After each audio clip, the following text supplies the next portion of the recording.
السلام علیکم ورحمۃ اللہ وبرکاتہ۔ لاسٹ کے سبق میں آپ نے پڑھا تھا قاعدہ نمبر 13 اور جس کا میں نے پارٹ نمبر 16 لکھا تھا۔ مجھے امید ہے آپ لوگوں نے اس کو یاد کر لیا ہوگا۔ اس میں نے آپ کو بتایا تھا مد متصل اور مد منفصل کے بارے میں۔ اب ہم آج پڑھیں گے قاعدہ نمبر 13 کی مشق۔ اس میں انہوں نے الگ الگ بتایا ہے اور اس میں ملا کر بتایا ہے۔ اس کو ہم پڑھیں گے فے یہ مد زیر فی۔ کل کے سبق میں نے بتایا تھا کہ مد متصل اور مد منفصل کھینچ کر پڑھے جاتے ہیں۔ یہ مد منفصل ہے تو فے یہ مد زیر فی، الف واو زبر او، لام الف زبر لا، او لا، دال زیر دی، اولادی، کاف میم پیش کم، اولادکم۔ میں نے ایک چیز اور بتائی تھی کہ جب بھی مد منفصل آئے گا تو اس کے آگے الف ہوگا۔ حرف مد کے بعد اگر حمزہ دوسرے کلمے میں ہو تو مد منفصل کہتے ہیں، اور حرف مد کے بعد اگر حمزہ اسی کلمے میں ہو تو مد متصل کہتے ہیں، جیسے ادھر ہے یہ۔ تو یہ مد منفصل ہے۔ یہ مد متصل سے تھوڑا کم کھینچنا ہے۔ الف بے زبر اب، نون الف مد زبر نا۔ دیکھو یہ حمزہ جو ہے اسے میں ملا ہوا ہے تو اس کو مد متصل بنائیں گے ہم۔ اگر یہ الف ہوتا جیسے یہ ہے تو یہ مد منفصل ہوتا۔ نون الف مد زبر نا، اب نا، حمزہ زبر آ، اب نا آ، کاف میم پیش کم، اب نا اکم، بے زیر بی، میم الف مد زبر ما، بما، الف نون پیش ان، زے زیر زی، انزی، لام زبر لا، انزلا، الف زیر ای، لام یہ زبر لئی، الی، کاف زبر کا، الی کا، واو زبر وا، میم الف مد زبر ما، وما، یہ مد منفصل ہے، کھینچنا ہے، وما، الف نون پیش ان، زے زیر زی، انزی، لام زبر لا، انزلا، میم نون زیر من، قاف بے زبر قب،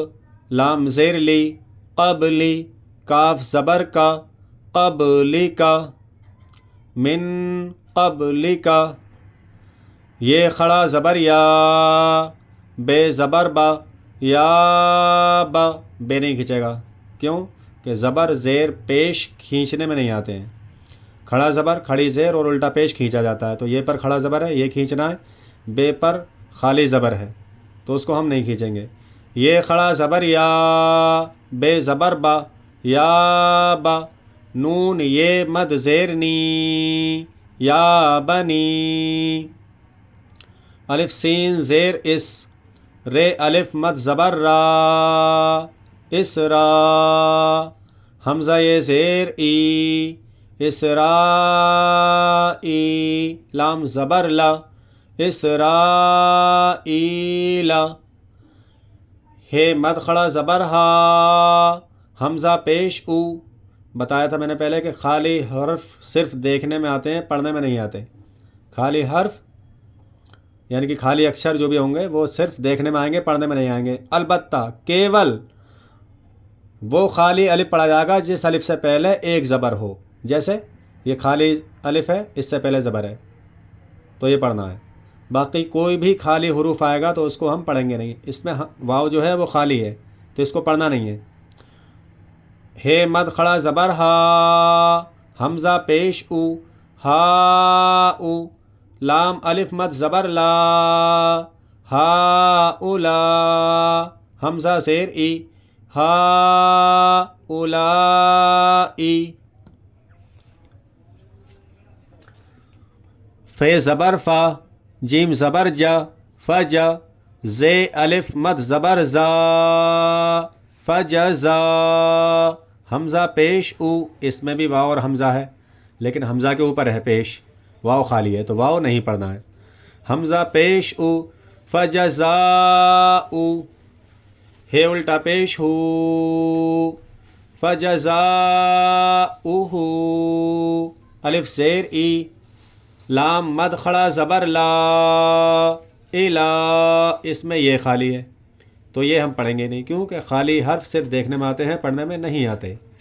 الف ہے زبر آہ، لام زیر لی، آہ لی، ہے کھڑی زیر ہی، اہلی ہی، بے زبر با، توئے الف مد زبر تا، بتا، حمزہ زیر ای، بتا ای، نون پیش نو، بتا اینو، ہے الف مد زبر ہا، بتا اینو ہا، الف زیر ای، زال الف زبر زا، ازا، زے لام پیش زل،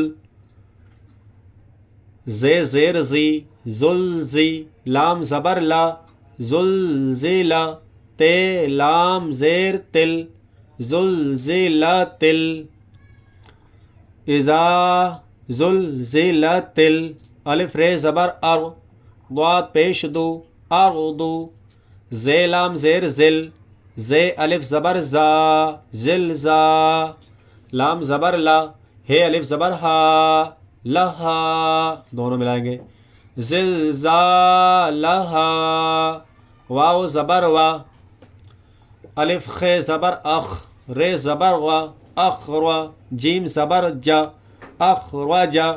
اب تے میں زیر ہے، لیکن ہمیں زیر کے بعد میں ادھر بھی دیکھنا ہے کہ دوسرے حروف میں کہیں جزم یا کچھ اور تو نہیں ہے، تشدید، تو اس میں جزم ہے۔ جزم کیا ہے؟ جزم پہلے والے حروف سے ملایا جاتا ہے، تو تے میں لام ملائیں گے، تے لام زیر تل، اخرج تل، الف رے زبر ار، ضاد پیش دو، اردو، الف سے زبر اس، قاف الف زبر قا، اسقا، لام زبر لا، اسقالا، ہے الف مد زبر ہا، اسقالہا، واو زبر وا، قاف الف زبر قا، وقا، لام زبر لل، وقالل، واو نہیں کھینچے گا، کیول کاف کھینچ رہا ہے، وقا، اگر وا کا کر دیا تو غلط ہو جائے گا، یا وا کلل کر دیا تب بھی غلط ہو جائے گا، کیول کاف کھینچ رہا ہے، وقالل، الف نون زیر ان، سین الف زبر سا، انسا، نون پیش نو، انسانو، اس میں سین کھینچنا ہے۔ اب کچھ لوگ کیسے کر دیتے ہیں انسانو، تو وہ غلط ہو جائے گا، کیونکہ ہم نے نون کھینچا، سین نہیں کھینچا، جبکہ سین کھینچنا ہے اور نون نہیں کھینچنا ہے۔ وقال الانسان، میم الف زبر ما، لام زبر لا، مالا، لام نہیں کھینچے گا، ہے الف زبر ہا، ما لہا۔ اب کچھ لوگ غلطی کیا کرتے ہیں، ملاحہ کر دیتے ہیں، اس کو ملاحہ، ملاحہ، تو غلط ہو رہا ہے۔ میم پہ الف ہے زبر کے ساتھ میں، تو میم الف زبر ما، لام زبر لا، ما لا، ہے الف زبر ہا، ما لہا، یہ واو زبر یو، میم زبر ما، یوما، حمزہ زیر ای، یوما ای، زال دو زیر زن، یوما ای زن۔ اس طریقے سے تو ہمیں ہجے یاد کرنا ہے، اور رواں ایسے پڑھیں گے، فی اولادکم، ابناءکم، جہاں میرا پین رک جاتا ہے سمجھو وہ کھینچنے والا حروف ہے، بما انزل الیک وما انزل من قبلک یا بنی اسرائیل هؤلاء فجزاؤه إلى أهله بطائنها إذا زلزلت الأرض زلزالها وأخرجت الأرض أثقالها وقال الإنسان ما لها يومئذ۔ آپ کو یہ یاد کرنا اچھی طریقے سے، اور دھیان یہ رکھنا ہے کہ ہمیں الٹا سیدھا نہیں کھینچنا. اگر ہمیں پورا یاد نہیں ہو رہا تو آدھا یاد کر لو, چاہے ایک ہی لائن یاد ہو ایک دن میں, لیکن وہ کمپلیٹ یاد کرنی ہے آپ کو. جیسے ہم نے یہ بما پڑھا ہم نے, تو بما اس طریقے سے رٹ لو کہ اگر ہم اگلے پیج پر یا آگے 2-4 پیج چھوڑ کر جب بھی یہ آئے تو اس کو بلا جھجک بغیر دیکھے بغیر ہجے کے پڑھ لیں. اور ہجے کیسے کرنی ہے کسی بھی چیز کی؟ جیسے ہمیں اس کی ہجے کرنی ہے, الف بے زبر اب, نون الف مد زبر نا, اب نا, حمزہ زبر آ, اب نا, کاف میم پیش کم, اب نا اکم. تو ایک بار پڑھ کے ہی نہیں چھوڑنا, اس کو بار بار رٹنا ہے. الف بے زبر اب, نون الف مد زبر نا, اب نا, حمزہ زبر آ, اب نا, کاف میم پیش کم, اب نا اکم. پھر دوبارہ پڑھو, پھر تیبارہ پڑھو, پھر چوتھی بار پڑھو, جب تک یاد نہیں ہو جائے. جب یاد ہو جائے پیچھے سے رٹ کے لاؤ.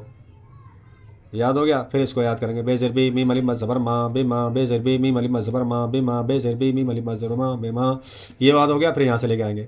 فی اولادکم ابناءکم بما, پھر اس کے ہجے کریں گے. الف نون پیش ان, زے زیر زی, ان زی, لام زبر لا, ان زیلا. الف نون پیش ان, زے زیر زی, ان زی, لام زبر لا, ان زیلا. جب یہ ہجے یاد ہو جائے گا پھر ربا دیکھیں گے, ان زیلا, ان زیلا. ہو گیا, پھر یہاں سے لائیں گے. فی اولادکم ابناءکم بما انزل. اب اس سے ہمیں یہ یقین ہو گیا کہ یہ ہماری لائن یاد ہو گئی. اب اس پہ آ جائیں گے, اس کو یاد کریں گے. یہ یاد ہو جائے گا, پھر پیچھے سے لائیں گے بیک کر کے یہاں تک, پھر اس کو یاد کریں گے. یہ یاد ہو جائے گا, پھر پیچھے سے لے کے آئیں گے. اس طریقے سے ایک بار میں ایسا سبق یاد ہو جائے گا کہ اس کو انشاءاللہ پوری زندگی نہیں بھول سکتا انسان.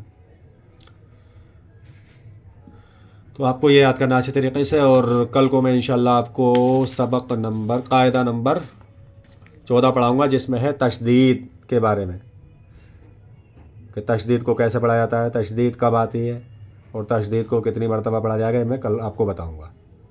تو آج کا سبق ہے آپ کا قاعدہ نمبر 13 کا آگے والا صفحہ, اور یہ پارٹ نمبر 17 ہے. مجھے امید ہے آپ لوگ سمجھ گئے ہوں گے. السلام علیکم ورحمۃ اللہ وبرکاتہ.